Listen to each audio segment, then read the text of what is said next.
Hello, everyone. I'm here today with Jason Blinkhorn. Jason and I have known each other for probably maybe even 15 years now. I recognize Jason as an expert within HR information systems, or HRIS, as it's commonly phrased. We've worked together in the past, and that was with a private equity backed firm, and that's quite recently. And I want to speak to Jason about all things HRIS. But before we go into that, maybe you, Jason, could tell us a little bit about yourself and introduce yourself. Yeah, of course. Thanks, Mark. HRIS and payroll. Started my career in British Gas and Centrica, way back when, and I've pretty much spent the whole career in this space, in this field. In my corporate career, first off, my career was in corporate life.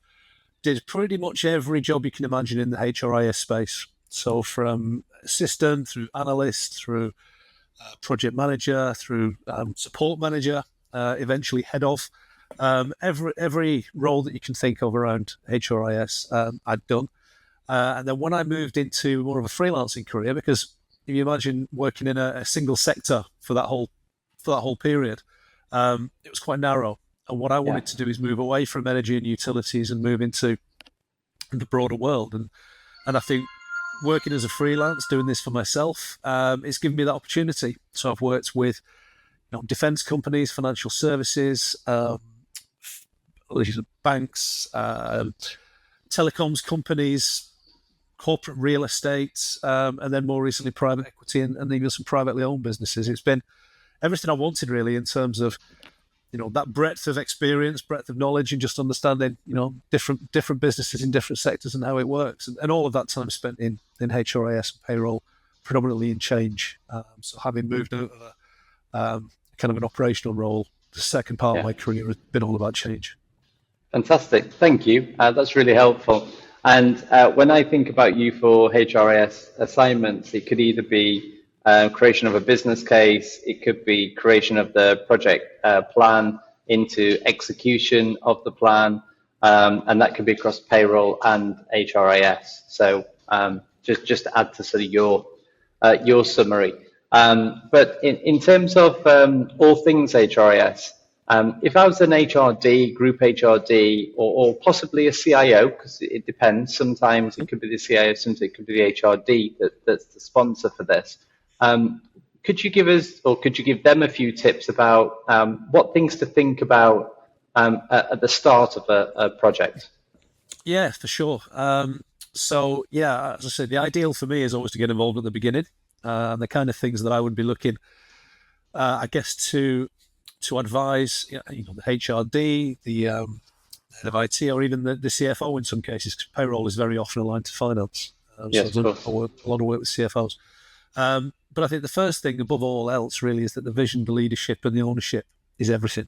Um, you know, People like myself, other external partners, third-party partners, we can't make strategic decisions for our clients. We can only inform, make proposals, make well-informed proposals, recommendations, but ultimately decisions lie with the executive, and they really need to be sure that the change is what they want to make, and be willing to stand that up all the way through from start to finish.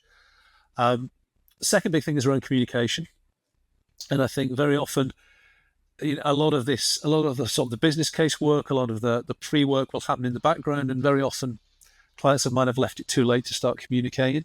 So there's always a bit Yeah. of catch up to happen, and you end up surprising people. What I would always say is, start with the story at the beginning, and work it to stages of the project. So start with why the change is necessary, and inform people of why a change is necessary. Tell them what you're thinking before you even have a plan. Tell them, how you take that requirement for change and what you're thinking of doing to deliver against that, what you're planning as the plan evolves, and then what you're delivering. So you've effectively told the story from the very beginning, Yeah. and kept those.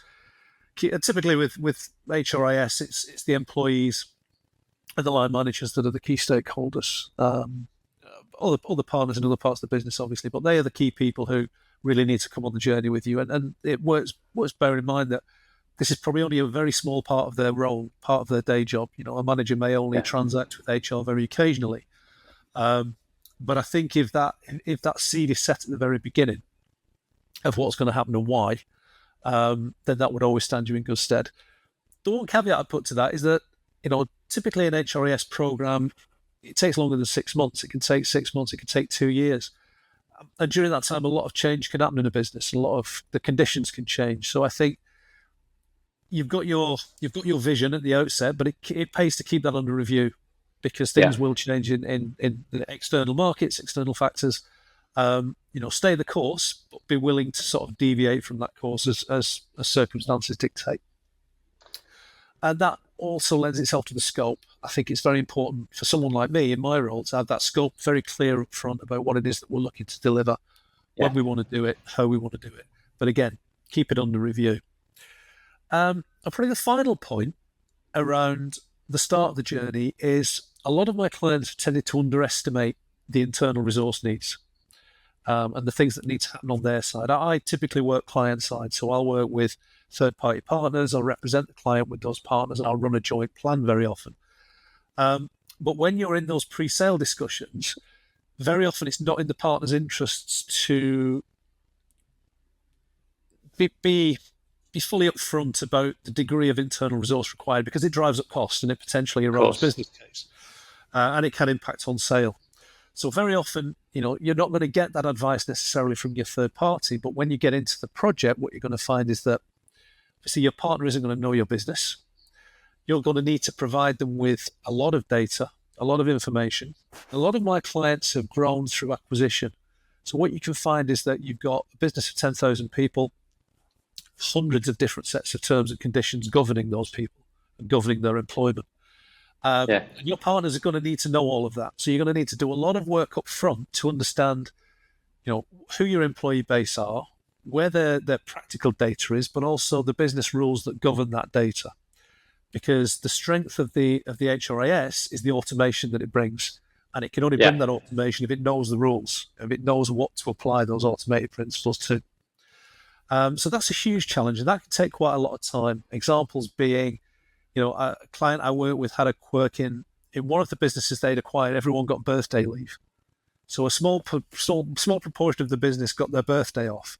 And that accrued over a period of time. They didn't get it straight away. They got it after maybe 4 or 5 years service. And it's quirky things like that really do take some digging into and fleshing out. And obviously that's something that you've got to be able to share up front so that it can be built.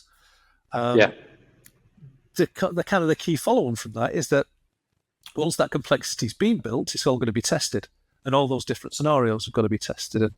And you've got to make sure that what has been built is consistent with what you need, because what you don't want to do is go live with a new system and then calculations start going wrong and people lose faith.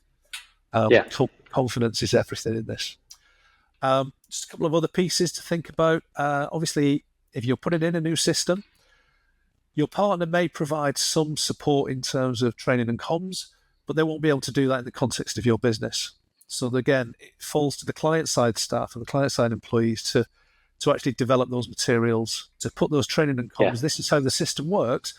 This is how it works in the context of our process. And again, there's some really good tools for supporting that. Done a lot with things like stream videos, but again, context is everything. It's not enough just to say, press this button followed by these 4 buttons. It has to be done in the context of the process. And then the other element really is post-project support. As a final point on this, really, when the project team walks away, when the vendor is moved to the background and you're then into a business as usual, think about how you're going to support that system going forward. There may be some low-level configuration that you'll need to pick up. There will be, first-line user support that you'll need to pick up. And if you're in a business that hasn't had that technology before, these are going to be new roles in your HR function, and these are going to be new things for people to be doing.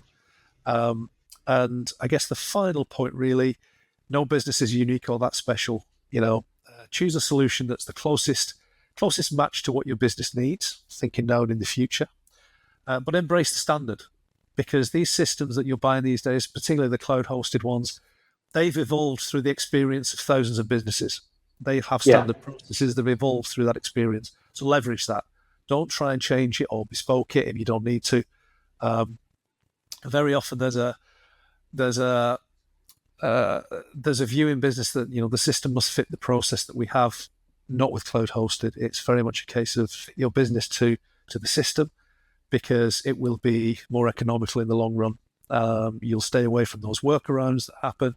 The client's not going to start changing their cloud hosted solution fundamentally for your business, because it's serving thousands of businesses. So that's not practical for them to do. So there are just a few things to think about at the start of the journey, really. Yeah, that's really helpful. I think in my experience, I mean, we've been supporting clients that deliver HRIS for many, many years. In fact, I remember we supported the first Workday implementation many, many, many years ago now with a team of people. And I think that was in with Rent-A-Kill, which was a long, long time ago. And we've been doing HRIS sort of ever since. Not exclusively, but it forms an important part of the board's strategy as they particularly buy and build or grow. I've seen exactly the same thing, that the key for this is all in the preparation.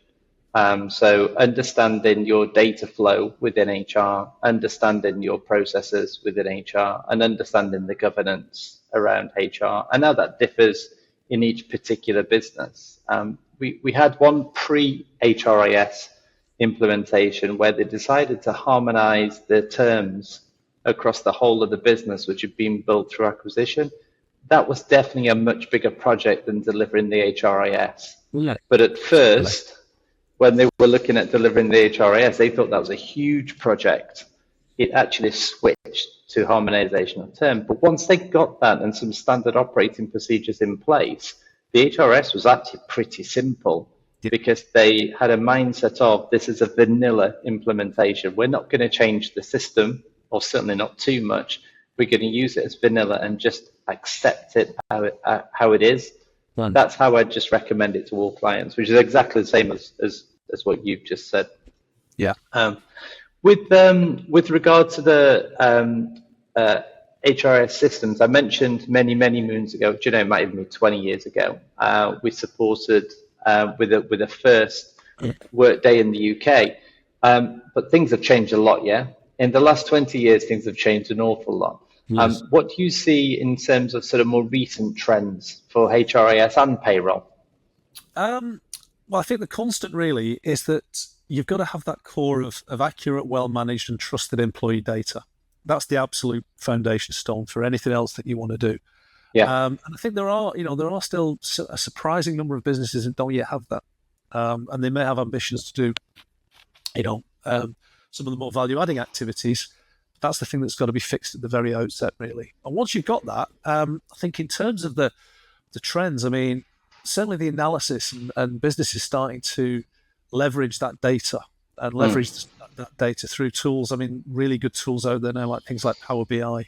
It's a particular skill, but it's phenomenally powerful. In terms of the way that it's. A recent client of mine did a lot of work with headcount and trends around attrition and turnover, etc. And it was phenomenal. The leap forward that it gave. I mean, it is a really particular skill, but made a huge leap forward and gave a really, I think, impressed the business, with what HR could do with that data set. And it kind of, half the battle is having well-maintained data and having your people in your business care about that data, because they've got a million and one other things to do. So managers and employees keeping their data accurate. When you can take it through to that point of analysis and you can say, this is the payback for all of that effort in maintaining the data and you get it that value.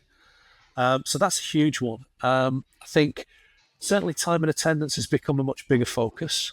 And I would put that, I mean, in my experience, when we had the pandemic, it highlighted a huge weakness in businesses' ability to report on employees' attendance and employees' absence. It was a bit of a wake-up call for a lot of businesses, because they needed to have really deep insights into what that was doing to their business and to their resource pool. So that's pushed time and attendance up the agenda quite a lot. But how that links into payroll, a lot of the more recent regulatory factors, so things like pay transparency, the ability to drive compliance and then demonstrate that compliance, through the time and attendance piece around things like national minimum wage, holiday pay calculation, gender pay gap, all of that. a lot of that, has given businesses a cause to think about how they do track people's time, people's movements. And some of the technology that's been developed around that has been really helpful. So if you say something like traditionally people may have to clock in at the door, the way that we are now with the geofencing technology, that's no longer necessary. Just carrying a device through a doorway and clock someone in these days, and equally clock them out. And that's where the market's gone. All about sort of making it as seamless as possible. So some huge advances in that respect. I think there's definitely a shift back towards having your HR, your time and attendance, and your payroll in the same platform, in the same technology. I agree with that. One of the biggest challenges really in many of the clients that I've worked with has been that transitioning, transferring data around between systems from HR through time, through payroll, just building those in. And APIs made that a lot easier as well. For those applications that have kept up with that. But it's traditionally been quite difficult. I think that's channeled, the thinking around efficiency and the need for that through flow of data from people through time, through to payroll. That's been a huge factor. Final couple of things I've mentioned. In payroll particularly, the growth of on-demand pay. On-demand pay, this is the ability to be able to pay people as and when they want to, rather than wait till the end of the month, pay them for the work that they've done, and allow the system to sort of manage all of the tax and NI and everything else. It's quite new, but what it gives payroll a real opportunity to be part of the choice of the business as an employer. So, traditionally payroll has had to, you have to pay people correctly, you have to pay them on time, it has to be right. What this is now, payroll actually, if payroll make that leap towards on-demand pay, they're growing the business's value proposition. You're making it, but if it becomes a differentiator between should I work for them, who can pay me on demand, or should I work for them, who I have to wait till the end of the month? And that's one of the interesting. There are some niche players in that, but some of the bigger players, the likes of Dayforce, have introduced that capability now. And payroll leaders that I talk about, some of them are really for it, others are quite reticent and quite concerned about it. And again, it depends on the makeup of the workforce and what the employees need and want, and how you would recommend. I can see that it would be a differentiator in terms of hiring people, especially if they work with either a subcontract workforce or a workforce where there's a lot of blue collar staff that work for that business, or they're deploying people in vans to go and do certain jobs. I can imagine that'd be really beneficial. I could also think that from a CFO's perspective, the CFO is going to be looking and saying, this could be a working capital nightmare. How do we sort of manage that? But in terms of what people want, more fluid workforce, you can see why this is coming in. It is. Yeah, and most of the big players have just in the last couple of years started introducing it. And as I say, there are also some smaller players who just do that as a bolt-on to a smaller payroll solution. Interesting. But it is an interesting trend for sure. The final one I mentioned, just around a client of mine was looking to outsource payroll piece, and we did some market evaluation for them, and they were a client that they didn't really have great HR tech either. And what we found was that a lot of the payroll outsourcers will now offer you value add-ons effectively. So you outsource your payroll to them. As part of that, they will license you a HR and time and attendance system that will feed their payroll. So it's an interesting shift in the market. Whereas previously you might have a HR system separately and you might just feed data to a third party for payroll. Some of the payroll outsourcers now will give you that technology as part of the deal. So it's in their interest because it's an efficient flow to payroll for data, and in those smaller clients, it's in their interest as well because they get a shiny new HR system as part of the deal. Yeah, and also you're learning best practice from an aggregator, which is always beneficial. So I can see why that would be a positive trend. I think there's also the element of governance and security and data security and things like that, which is going to be a big hurdle for those providers to get over. But like anything else, initially it will start as huge governance interest, and eventually it'll start to wean away as the case is proven. So yeah, that is an interesting development too. Yes. Excellent. And then in terms of the future, if we're seeing these developments and these trends happening next, what's going to happen in the next, let's say, 5 years? Because if I'm an HRD and I've got the intention to stay with the business for the next 5 to 10 years, so leadership position, group HRD, CPO type level, and I want to make an investment into an HRIS, I want to make sure that that HRIS is going to be just as good in 10 years' time as what it is now. And we've got AI coming around the corner. We've got all these things are starting to change. So what do you predict in terms of the future for HRIS and payroll? I think AI is going to be a big thing, and there are a few things that I think HR function generally would need to do to prepare for that. So I think we're already seeing it in some of the recruitment applications that are using AI to make the filtering more efficient. Yeah. That are able to effectively take your requirements, take the applications that are incoming, and actually present managers with a really good, clear summary of how a candidate fits the bill or not. So we're already seeing that, and I think that's started to make some real efficiencies and some real inroads into HR's embracing of AI. But I think when it comes to that, sort of the talent pool outside of the business, we're seeing it applied. I think when it comes to the inside of the business, I'm seeing a bit of a mismatch between appetite and readiness. Yeah. I think the appetite's there, and I think there are lots of conversations happening, lots of seminars ongoing about the potential for it. For me, though, the key thing is the readiness, because what AI needs is clear and consistent and accessible data. And HR hasn't traditionally been all that clever at bringing together all of that data into one place. So what you'll typically find is, across a suite of processes, some of it will be in the core HR system, some of it will be in spreadsheets, some of it will be in employee files. It really tends to be fragmented.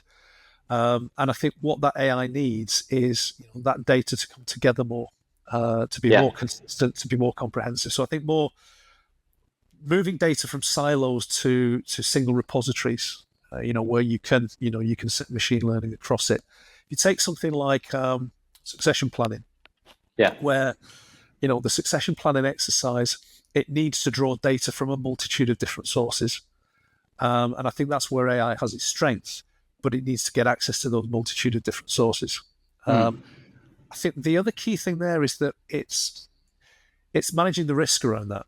So if you take, traditionally employee data risk has been around if you may calculate the headcount incorrectly, if people are recorded in the wrong places. And that's at a macro level. You get in the headcount, there may be errors in the headcount report. When you apply that sort of AI principle to people's careers and decisions around people's employment, the risk is so much greater. The risk is much more micro, if you will. And I think, building the confidence, if you look, across some of the EU markets where you've got works councils are a huge part of the game. Yeah.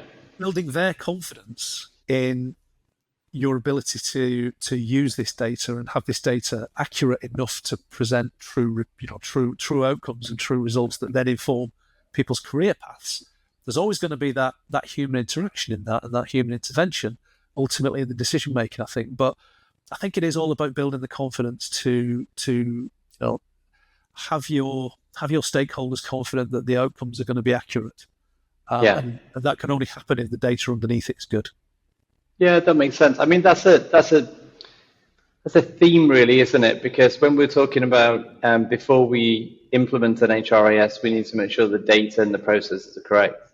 When we're looking at some of the more recent advances in technology and trends along the lines of immediate payment or payment on demand, that data's got to be accurate in order for you to make that payment. You don't have another month to check it before the payroll run. And then when we're looking at the future, of course it's going to include AI. AI is here to stay. But AI is only as good as the data that you're feeding into it. All this is coming back to the same thing, which is if you're looking to do anything within the HR function, then what you've got to do is make sure that your data is at least accurate, in the right place, and then in the right all together. Single source of truth, it's often called. But you could use an HRIS as a good way to start that process, because if you've got something like an HRIS to be implemented, then you've got to get your data right first. Great. So there's your reason for getting it right. But once it's right and it's automated into the system, then hopefully AI can pick parts of it that it needs out of that. So we might just see HRIS being implemented for the reason of having one single source of truth, rather than automated systems, processes, things like that. Yeah. We might see that as a bit of a trend.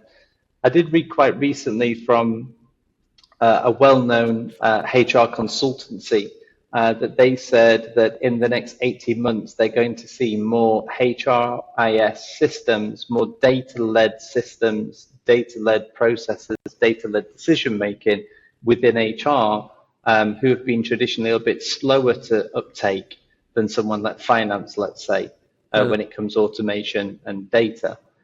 So fingers crossed, it'll be a busy time for the HRDs and the CPOs in the coming 18 months. Absolutely, and I think that point around AI, that becomes almost when you're working out what you want this platform to do for you, what you want your HRIS to deliver. There is obviously the requirements of today, but it's also, I think, important that you start to think about what is it going to do? How is it going to evolve to keep pace with AI? How is it going to what the opportunities it's going to offer us, and the likes of SuccessFactors, Workday, etc. They will give you, they're already across it. They're going to give you some really good insights into where it could potentially lead. But yeah, as I say, I always come back to the key point. It's all about the data. Yep. Okay, brilliant. Well, thank you. I really wanted to do a podcast around HRIS, given the fact that that consultancy report looks as though it's going to be quite busy for HRIS in the coming 18 months or so. I thought it'd be a good source of information for HRDs, CPOs who are thinking about HRIS or changing their systems to have just a good insight from someone who's been in it a long time like you. So, Jason, thank you very much for your time, sir, and hopefully I'll catch up with you soon. It's my pleasure. Thanks, Mark. Thanks, Jason. Bye. See you soon. Bye.